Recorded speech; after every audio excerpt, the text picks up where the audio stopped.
Plot चांगला होता, story line खूप चांगली होती. मस्त छान आहे. पिक्चर खूपच चांगला होता. सुंदर चांगला होता. अर्जुन मापुसकर. अच्छा आलं लक्षात. खूप चांगला होता त्यांचा पिक्चर. स्टोरी सुद्धा खूप कॅची आहे, म्हणजे कनेक्ट करणारी आहे. आणि सिनेमाटर आपण बसतंय हा सगळा त्रास करून घेण्यापेक्षा सरळ तिला सांगायचं ना, मला पटत नाही. छान वाटलं. बेसिकली त्यांनी जी फॅन्टसी केली आणि माणसांच्या मनातले उलगडून जे दाखवलं, व्हेरी नाईस.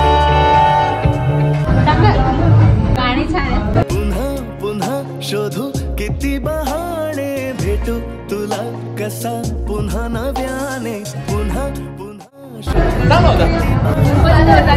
एक फुल कर म्हणून काही सर्वांनी आवर्जून पाहावा. मस्त होता एकदम. ऍक्टिंग खूप छान. ऍक्टिंग मजा आली. ट्विस्ट पण चांगले होते.